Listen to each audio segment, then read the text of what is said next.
Salut le Wargamer, c'est Benoît de Wargame Miniature Tuto. Aujourd'hui, on va continuer notre série de vidéos sur les décors et on va aborder le décor des maisons, des bâtiments dans leur ensemble pour apprendre à en réaliser très facilement et très rapidement. Parce que le but, il est toujours là. On est toujours en époque de confinement, on n'a pas forcément beaucoup de matériaux à la maison. On peut également être amené à occuper ses enfants et le but de mes vidéos c'est vraiment de proposer des choses que l'on peut réaliser en famille. Avant ça, je voulais vous parler de deux choses. Une petite astuce que j'ai pu constater. J'ai un petit peu de temps actuellement, comme vous je le suppose, et j'ai pu voir sur mes sites préférés de commandes de figurines, de peintures, tout ça, que on pouvait bénéficier de certaines remises, et je voulais vous en faire profiter. Ma première astuce concerne le site Waylands Game. Alors pour certains d'entre vous, vous le connaissez déjà. C'est un site anglais qui propose de vente de jeux, de figurines, de peintures, qui propose généralement des prix qui sont plus bas que ce qui est pratiqué ailleurs, mais par contre il y a un délai un petit peu plus long. Ce site, je le pratique déjà, et je me suis rendu compte il y a peu de temps qu'ils étaient également disponibles sur Amazon. Et je me suis amusé à faire un petit comparatif, site réel et site Amazon, site direct on va dire, et site Amazon. Je me suis rendu compte que sur Amazon, ce type de peinture, j'ai pris cet exemple-là, qui est un exemple qui vous parlera tout de suite, ce type de peinture-là était proposé moins cher que sur le site direct. Donc c'est assez incroyable. Sur une commande de petits pots, de 3 petits pots comme ça, je fais une économie d'1 €, tout simplement en passant par Amazon. Donc si je résume, j'achète chez la même personne, j'ai une peinture identique, je paye moins cher, et également j'ai des conditions de livraison qui sont plus strictes. C'est-à-dire que Amazon ils garantissent la livraison en 2-3 jours, je crois. Voire une semaine au maximum, alors que Wayland Game, parfois on en commande chez eux, on peut attendre 15 jours. Donc ça c'était la première astuce que je voulais vous faire partager. Alors la difficulté c'est de les trouver justement sur Amazon, et donc je vais vous mettre le lien en haut de la vidéo et également dans la description directement vers le site marchand sur Amazon, le site du vendeur, et là vous retrouverez vos produits préférés. Alors par contre ça ne s'applique pas sur tous les produits, j'ai fait diverses expériences également sur des figurines, il y en a qui sont aussi chers, il y en a qui sont un petit peu plus chers. En règle générale, ils sont plutôt moins chers ou aussi chers. Mais vous bénéficierez tout de même d'un délai de livraison qui est plus court et qui est plus sécurisé. Donc ça, c'était la première chose. La seconde chose, c'était pour vous parler de Philibert. Philibert, donc lui, qui est un site français de vente de jeux, également de figurines, de peinture, à peu près la même chose que Wayland, mais qui va un petit peu plus vendre également des jeux de société. Philibert propose du parrainage. Du parrainage, c'est-à-dire que si par exemple moi j'envoie un client à Philibert, le client pourra bénéficier de 5 € de bon d'achat sur une commande de minimum 10 €, donc ça veut dire 50% de remise, ce qui n'est pas rien, et ce qui me rapportera également 5 € en tant que parrain. Libre après au parrainé de devenir lui aussi parrain, et de parrainer plusieurs personnes. Donc moi j'aime bien cette solution-là, je trouve ça plutôt pas mal, c'est plutôt malin, puisque eux, bon, ça leur ramène des clients, les prix sont plutôt plus que corrects. Très honnêtement, au niveau France, pour faire vivre une entreprise française, je trouve ça très correct. Ils ont un large choix de figurines. Malheureusement, ils font pas les peintures MIG. Bon, ça c'est malheureusement. Mais disons que par ce système de parrainage, ils proposent aux personnes d'avoir des remises qui sont plutôt importantes. Donc bon, le lien de parrainage n'est valable qu'une seule fois, mais si vous-même vous devenez parrain, je pense que ça peut être intéressant. Donc, si vous souhaitez que je vous parraine, on fera d'une pierre deux coups, vous bénéficierez des 5 euros, et moi ça me permettra d'avoir également 5 euros pour pouvoir faire vivre la chaîne et de découvrir de nouveaux produits. C'était comme ça que j'avais pu m'acheter mes pots de citadelle contraste, et moi ça me permettra de faire d'acheter des choses auxquelles j'aurais pas forcément pu accéder dès le départ. Parce que ces petites choses-là, ça coûte cher. On va en revenir à nos moutons. Alors, le site de Philibert, il sera également en haut et dans la description. Voilà. Mais pour bénéficier du lien de parrainage, il faudra que vous me communiquiez votre adresse email et que je puisse vous envoyer le lien. Vous trouverez mon adresse dans la rubrique à propos au niveau de la chaîne. Si vous n'êtes pas abonné, abonnez-vous, bien entendu. Et un petit pouce bleu, ça fait jamais de mal. J'en reviens à mes moutons au niveau des bâtiments. Les bâtiments dans le Wargame, alors je parle des bâtiments en général, on va dire, il y a 4 grandes catégories de bâtiments. Les bâtiments qu'on achète déjà tout fait, donc à travers ce site, vous pouvez en trouver, hein, en résine, des choses qui sont super bien faites, tout ça, pas de problème, il restera de les peindre. Alors ça va être en résine, beaucoup de bâtiments également en MDF actuellement, donc découpe laser sur du bois, il n'y a plus qu'à assembler et à peindre. Je suis un petit peu moins fan, mais bon, ça a l'air d'être plutôt pas mal, et puis ça a le mérite d'offrir des bâtiments qui sont plutôt costauds. Je vais vous montrer un petit peu ce que moi je fais. Ceci est un bâtiment donc que j'ai réalisé en impression 3D. On va le voir en dessous. C'est du plastique, c'est dur. Alors celui-là je l'ai collé, hein. On peut très bien l'ouvrir et on aurait 2 étages. Donc au niveau de la texture, c'est plutôt pas mal. Quelques défauts au niveau de l'impression, du fichier d'impression, peu finalement. Il y a juste ce petit truc là que j'ai pu, grâce à une petite lime, que j'ai pu arranger. Et puis on est sur du wargame, donc des maisons abîmées, pour moi il n'y a rien d'anormal. Ici, j'ai rajouté voilà, quelques tuiles qui sont parties, tout ça, donc c'est toujours des choses qu'on peut faire. Il ne reste plus qu'à le peindre.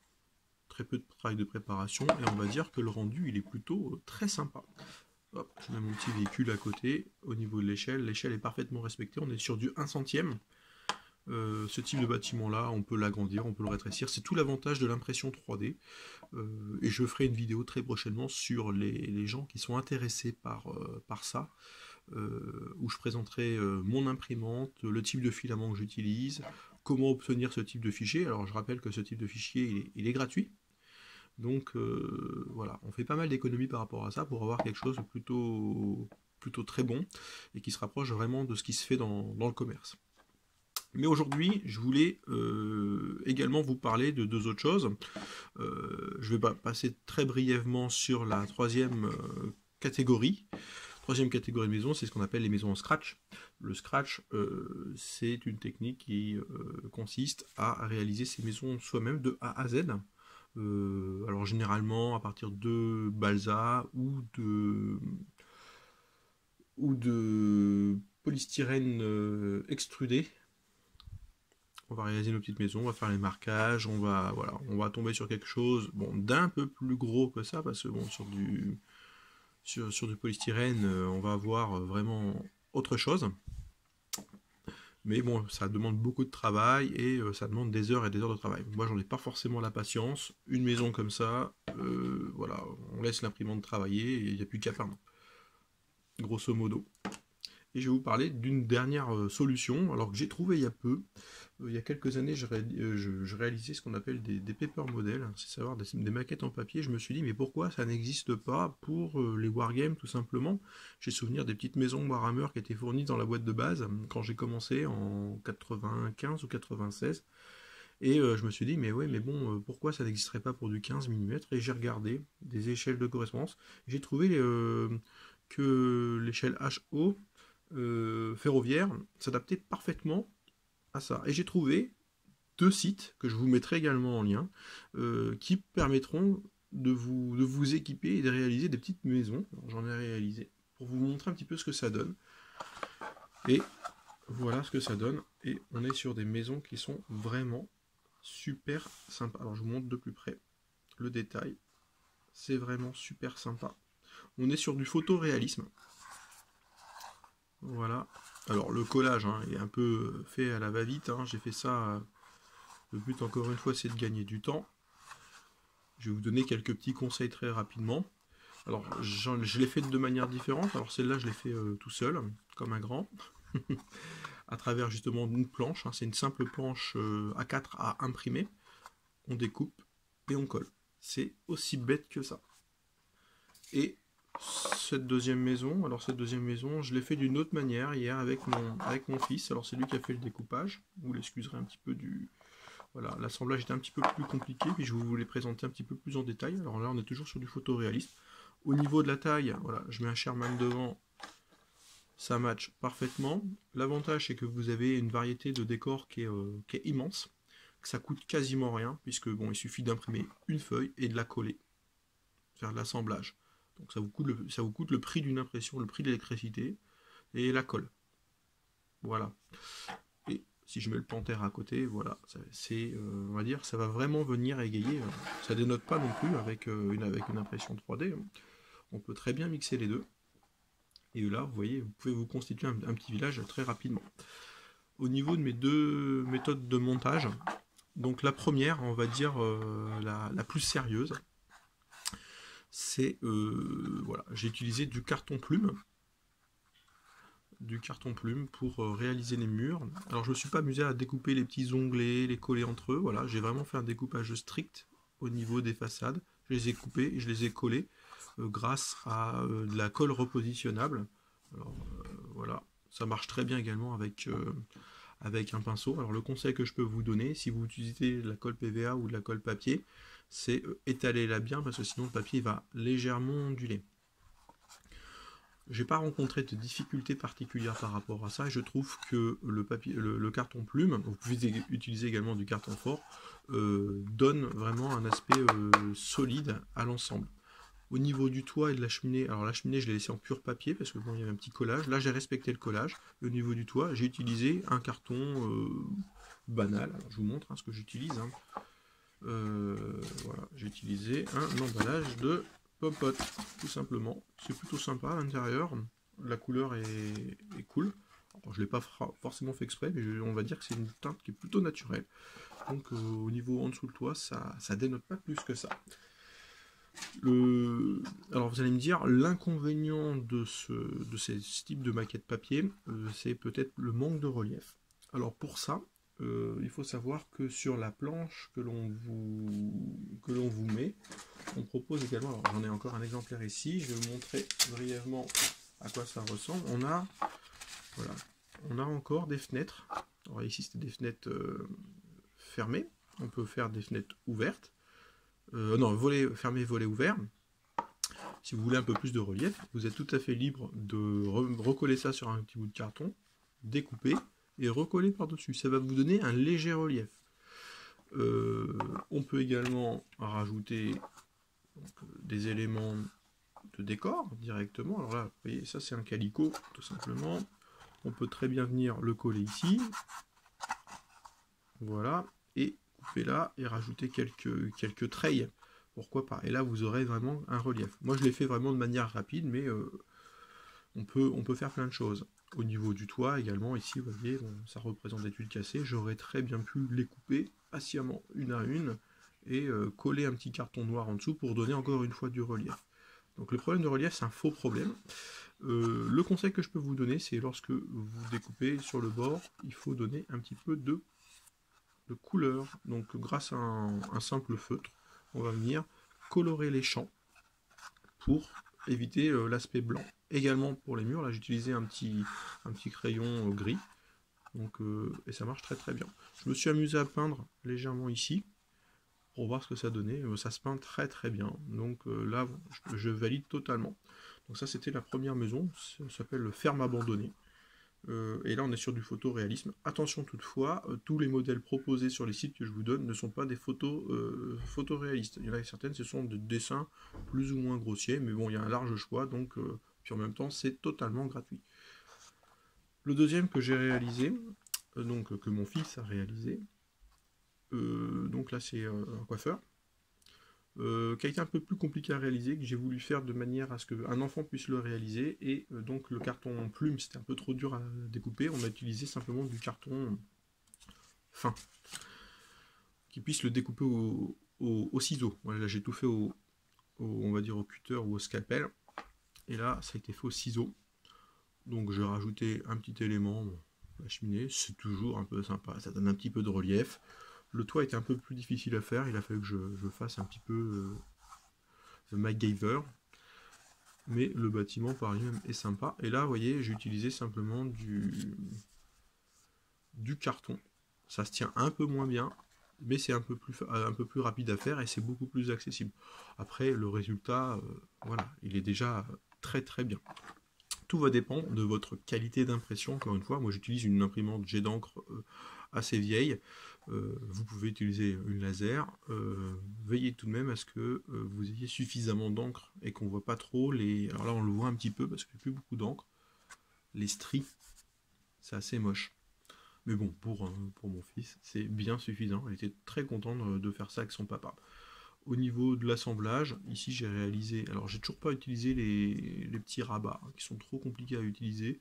J'ai utilisé, voilà, j'ai fait des petits coins tout simplement où j'ai assemblé ça pour donner un petit peu pour que ma structure soit un petit peu plus solide. Voilà ce qu'il en est. Le défaut également qu'on peut trouver, c'est un reflet au niveau de la lumière. Alors je ne sais pas si vous voyez là, voilà, un reflet par rapport à l'impression. Ce que j'ai fait, moi j'ai tout simplement sur ce toit là mis du vernis mat. Alors le vernis mat, j'ai eu une petite surprise par rapport à ça. Je vais pas forcément vous le conseiller. Moi je vous conseillerais plutôt de mettre du vernis en bombe, très léger. Très léger, parce que sinon le papier va avoir tendance à onduler légèrement. Alors ça peut donner un peu de relief, mais bon, c'est pas forcément ce qu'on recherche. Ou de la laque pour cheveux, tout simplement, qui va venir un petit peu donner un aspect plus mat et moins brillant, moins papier. Alors uniquement au niveau des toits, parce qu'au niveau des façades, on n'a pas ce problème-là. Voilà ce qu'il en est au niveau de mes trouvailles de petite maison. Donc moi je vais maintenant dorénavant soit utiliser la version papier, soit continuer mes impressions 3D. Au niveau des maisons du commerce, bon je dis pas non, hein, voilà, pour les gens qui ont les moyens ou qui n'ont pas forcément envie de les fabriquer eux-mêmes, je le comprends tout à fait. Au niveau du scratch, bon je suis un peu plus réservé, voilà, ça prend beaucoup de temps pour voilà, pour au final si on fait vraiment du wargame, on a besoin de pas mal de bâtiments, donc on va perdre pas mal de temps, et ça on va dire que c'est une solution super sympa à faire, qu'on peut faire en famille et que même les plus mauvais d'entre vous pourraient réaliser. Voilà, c'est la fin de ma petite vidéo. Je vous remercie beaucoup d'avoir regardé. De plus en plus d'abonnés, ça fait plaisir. En fin de vidéo, je vous mettrai les réalisations de Florian qui avait gagné le concours grâce à son SU100. Enfin, grâce à son SU100. Non, il a gagné le SU100 au niveau du concours des 50 abonnés. Et je vais vous mettre les photos de sa réalisation à la fin de la vidéo. Donc, merci à lui de me les avoir envoyés. Et au niveau du concours, on va en organiser un pour les 100 abonnés. On y arrive très bientôt. De jour en jour, j'ai de plus en plus d'abonnés. Donc je trouve ça vraiment, vraiment sympa. Voilà, n'hésitez pas à laisser vos commentaires. Et je vous dis à très bientôt.